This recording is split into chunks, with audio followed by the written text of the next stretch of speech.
My name's Rob. I'm in recovery from a gambling addiction. Today, I'm going to watch TikToks of people who experienced major gambling losses, had crazy gambling experiences, and are showing obvious signs of a gambling addiction. And I'm going to give you my candid feedback as someone who battled gambling for 6 years, to the point that I was gambling every single day, at least 8 hours. So if you can relate to anything that I'm saying here, maybe this video found you for a reason. So I want you to hit that subscribe button if you've ever gambled too much. And let's dive right into this one. I lost $4 million in the casino in 7 years. $4 million. $4 million? That seems like a lot. That's a lot of money. Yes. But I enjoyed every moment of it. Aren't you going to run out of money? No. I actually believe her. This is the weird thing about seeing massive gambling losses online, right? Like she says, I lost $4 million over X number of years coming to the casinos. Now, to me, that sounds insane to conceptualize losing that much money, but she could have a net worth of $100 million and we just don't know. But that's the point of like never comparing your financial losses. So maybe for her, this wasn't a big enough loss to cause emotional damage in her life. But for someone else, it might put you into debt for the next decade. That's why people always ask me like, Rob, how much money did you lose during your gambling addiction? And they want to know because they think that's how severe the addiction is, like a measurement of how bad it was. But an amount to me might be a lot, to someone else it might be a little. It's always relative. With that being said, it sounds like she probably gambles all the time, and it might be the only hobby that gives her joy. So it's another thing where like the financial problems might not be the only problem. We never really know what's going on in a person's life. Hopefully she's all good and she's just on the grind in the casino and enjoying every moment of it, but you never really know. If it's the only thing that brings you joy, it's likely a problem. Sickening how much money I lost. I don't really know what happened. I mean, I just chased, and I found myself in a hole that I couldn't get out of. I lose $3 million on the trip, and I end up calling it. And yeah, I mean, the loss is just unfathomable. You know, I don't come from a rich family or anything like that. All like self-made, and I've really grinded to get to the spot that I'm at. I remember the days where I was pushing grocery carts for $11 an hour. I remember the days where I was working at a call center for $16 an hour, Canadian that is, too.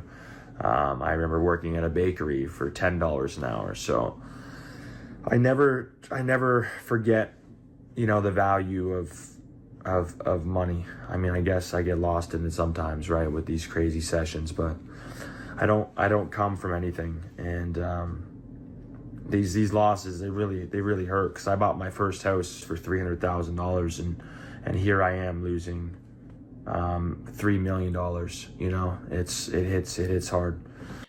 I mean, you feel some empathy for him, right? And the reason that my initial response was some empathy and not like a ton of empathy is because I know that this guy gets a lot of his money from the casinos that he streams for. So when he says that he lost $3 million, it definitely happened that on a stream he probably lost $3 million. How much of it was his own money? I don't know. The casino streamer world is filled with all kinds of backroom deals. And what often happens is casinos will give the streamer a certain amount of money. Let's just say, for instance, it was $3 million. And they say gamble for X amount of time. And at the end, you get to keep X percentage of what's left. Maybe he was going to keep 10% of that when he left stream and lost $300,000 in his gambling just by bad luck. While he was streaming, he was getting people to sign up for that casino, hyping it up the whole time, I'm sure. Even though the losses came his way, they were treated as comedic, is my guess. When a streamer loses money, it's a lot different than when you or I lose money, right? They can just ask for more credit to keep streaming the next day, but we might end up paying that money back over the course of many years. But the empathy in this case really comes from the fact that a lot of these streamers might have gambling addictions themselves. And if they ever do reach the point where they get cut off by the casinos that's been feeding them, are they going to stop gambling? Or have they developed an addiction to the point that as soon as they're left on their own devices and their own money, they're going to keep going as if they weren't cut from that casino? So that's always my fear for these guys. I hope they don't know as much damage as they're actually doing to the people watching them. But his target demographic was watching him when he was playing Call of Duty. And now he's streaming slots. The same young people that are getting hooked are the ones watching his stream.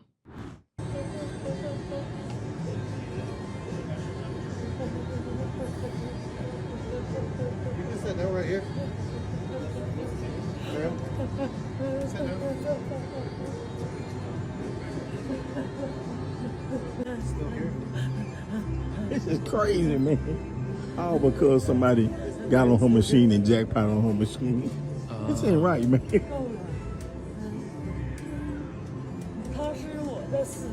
This is really sad. This is obviously a person who's developed a gambling problem and has reached a point where they feel like they have to keep a constant eye on the machine or else they're going to miss out. They have to be there for that next spin.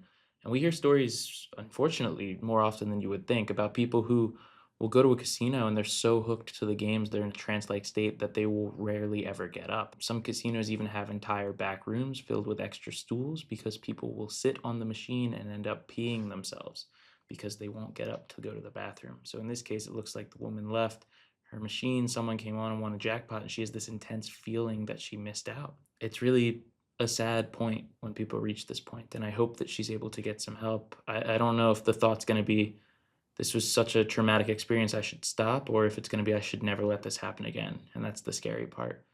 I'd hate to see what the future looks like for this person if they don't come to their senses about the fact that it's becoming a problem. Shit, look at this guy. Those are $25,000 chips. That's 3 stacks of 4, 20 by 7. That is $3,125,000. That's Keith. Well, at least we don't have to worry about him losing. All in. Or Keith, Harvey. this is a bad idea. Well, you haven't seen my head. I call. Straight. Full house. He's got 1 out. We're fine unless the river's a 10 of clubs. That is tough luck right there. Tommy, please, just give me 48 hours. Sorry, Keith. Deal's a deal. That was insane. You just lost $3 million. Who the hell is that guy? It's worse, that napkin. Harvey, I just lost my company. Oh, that's another one of those situations where it's like, you're walking in, you're seeing this guy with all this money in front of him, right? Oh, this guy must be stacked. He's so rich. He's doing so well. But he just bet everything away that he had, and he just sold away his company. And I know this isn't a real clip. This is from a TV show, but it's actually a great depiction of someone with a gambling problem. Another kind of layer is that Harvey, this guy, he's like a really successful lawyer in Manhattan. His brother has a severe gambling addiction that kind of permeates throughout the entire storyline. And so in this particular case, I mean, he kind of understands. His character understands what's this Keith guy's going through, that he's willing to put everything that he owns on a game of poker. You never know how much money someone has when they're sitting down at a table, whether it's a poker table, blackjack table, it doesn't matter. You could see someone that's gambling their very last dollar and you'd have no idea until it's gone. That's what's so particularly scary about this gambling. Just gambled it, bro. Dude, somebody please help me, bro. Dude, somebody please fucking help me, bro. I know one of y'all can help me, bro. I know somebody out there can help me, man. I am in a lot of fucking trouble right now, dude. I'm in trouble, dude. I'm in trouble, man. Oh my gosh, I'm in trouble, man. Oh, I'm in trouble, man. Sad. Oh my god, I'm in trouble, dude.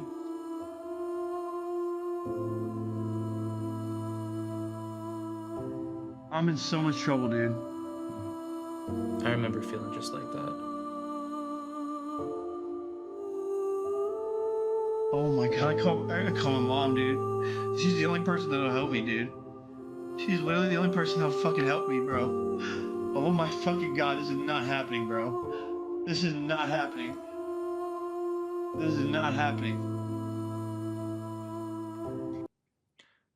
I mean, it's again another tough one to approach because he's doing it on stream. You know, maybe he's getting likes and attention and revenue from the fact he's on stream, but this particular streamer, I believe, is not affiliated with any casino, and he does a lot of this stuff on his own funding, and I believe that this reaction is pretty genuine from him. And the number of times that I would sit there and I'd gamble everything away and I wouldn't think about it until after I was done, and then the first person I would call would be my mom. Like, this one hits home. I can relate to that. We always want someone to come and bail us out as problem gamblers because we won't have to take the consequences for what happened. So I don't know what's going on in this guy's life. If I know his name's Bossman Jack. Dude, if you're watching this, please reach out to me. I'd love to help you. But I understand the exact feeling that he's going through, and whoever picked the song kind of nailed it. Just the feeling of hopelessness and helplessness that comes from this is really intense. No! No! No! No! Everything! Everything! Everything! No! Yeah, I can remember doing that. You go through these mental blank spots as a gambling addict where you don't think about what you're doing until it's done. Then after that, it all hits you at once. Like it's a rush and you're screaming. You might be in the car punching your steering wheel. You might be on the floor of your hotel like screaming because you just can't even process what you just did. These emotions are raw and it's really hard to watch sometimes. But I can remember when I would go through the exact same kind of situation. I never liked to do it in a public place. I always did it in private. In this case, it was very obvious for whoever was filming and anyone around that this guy was going through it. And hopefully someone reached out and tried to give him some help. But, when I would go through things like that, I would do it, I'd be screaming alone in my car or alone in my house, and no one would ever really know because I'd kind of pull it together and then think I can get it all back and it'll be fine. It's very clear from this video, and I hope it's clear to you, that this is way more than a financial problem. It can absolutely destroy your life, and the money is kind of how we keep score, and when we recognize that the money's going down, we might recognize that things aren't going well, but it can lead to absolute agony, as this video shows. Yeah. I know that I try and be upbeat on these videos and try to inform, but even today I've lost everything I've put down. Every wage. Sorry, I can't even get my words. Every amount that the wages I've got in this job, I've already lost them. And it's not even like 5 days into getting the amount that I needed. And now I don't know what to do because I've got still bills to pay. And it just gets me every time. And I've had so good helpful comments and such, so I've got to try through it, but I'm just here to say it's never easy. A big part of why I make content and why I talk about gambling addiction so much, I mean, it's been over 1,000 days for me since my last bet. It's not like it's really eating me alive anymore, but it's because people don't have empathy for gambling addicts. It's like the one addiction where people are like, dude, just stop. Like, when it's alcohol, it's like, oh my God, I hope you get to a meeting. I hope you get some help. But when it's gambling, people would watch a video like this and be like, dude, you should just go back and try again. What's wrong with you? Or why can't you just stop gambling? Like, what's wrong with you kind of thing. What I hope that kind of gets expressed by this particular video is just how hopeless you can feel when things go poorly with the gambling.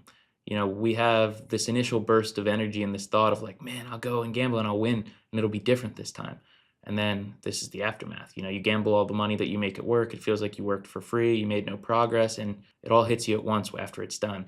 It's this discrepancy between the thought of what's logical and the action that we take that is the addiction in itself. Lewis at this point, I believe, is doing well. Hope he's still doing well.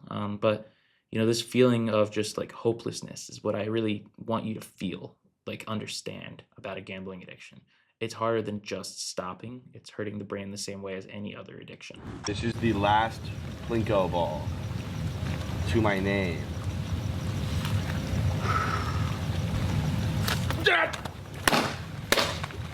Oh my God, that's fucking it, people. Oh no.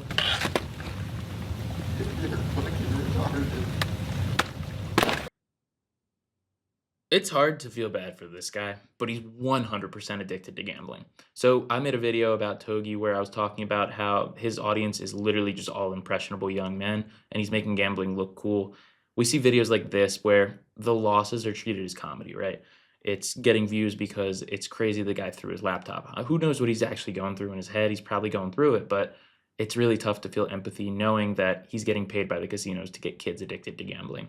But let's pretend it's not Togei for a second. If you are reaching a point where you're willing to damage your property because you're getting so frustrated, that's not normal, bro. It's not normal at all. I was punching walls, I was throwing stuff, I was getting mad and pissed all the time. I was so tightly wound and life wasn't good when I was gambling. But this is an expression of the kind of damage that you want to cause to yourself and to others when things feel hopeless, when you feel like you've crashed out, when you reach that end point and you come to your senses. So this is a tough one, but got to remember the source here. He's getting paid for his crazy reactions.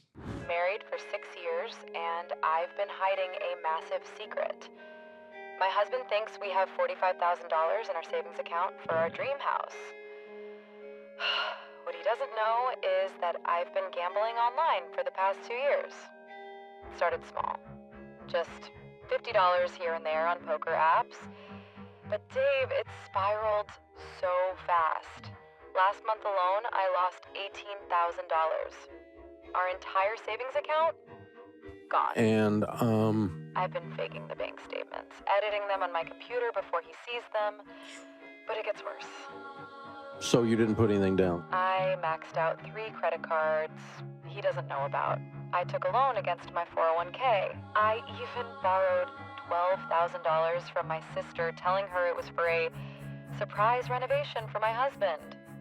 We're supposed to meet with a realtor next week to start house hunting. My husband keeps talking about finally starting our family once we get the house. He has no clue we're actually $73,000 in debt instead of having savings. Dave, I want to come clean, but I'm terrified he'll leave me. We've been trying to have kids for 3 years, and now I've destroyed everything. I keep rehearsing what I'm going to say, but every time I start to tell him, I can't do it. Well, I mean, just as a side note, I don't think that the audio on that was actually from the Dave Ramsey interview. I feel like that was definitely like AI generated or whatever. But let's just take it at face value. I mean, it's a crazy story. And even if it's not true, if it's based on a true story, I hear things like that all the time. Hiding bank statements, being the first one to get the mail so that your spouse doesn't see what's going on, gambling money from a shared account and they don't realize it because you're the one that controls the finances and handles the bills. We hear stories like this entirely too often. And with online gambling, it seems like they're happening more and more. In this person's story, they said that it started with a couple of bets in online poker, it was $50 here or there, but by the end, they were blasting away the savings. The progression happens fast, and it can absolutely spiral really, really quickly. If you are a spouse or an affected other, we call you, of someone that's addicted to gambling, definitely reach out to a group called Gamanon in your area and have conversations about how you can help to kind of put some barriers in place to protect yourself and make sure that you are not putting your savings at risk when someone around you is struggling. We got to protect ourselves in addition to getting the gambler some help. Something that will probably shock you. It shocked me. Australia represents about 0.3% of the world's population. We're a drop in the ocean. But get this, we have close to 20% of the world's pokie machines. Turns out we're the biggest gamblers on Earth. We lose $24 billion a year. That's more than 30% higher than the next in line. Yeah, so highest gambling losses in the world. Any Aussies watching this, let me know in the comments what you think about the gambling in your country. When I was there, they called them pokies, they're slot machines in every bar and pub. The casino was the only place that was allowed to serve alcohol past 1 in the morning, so everyone would just go there at night when they were already drunk. There's a sports betting terminal in literally every bar as well. Just feels like a constant in that society. And when I was there, of course, I was gambling like 24/7, so. Yep, Australia is a pretty messed up place.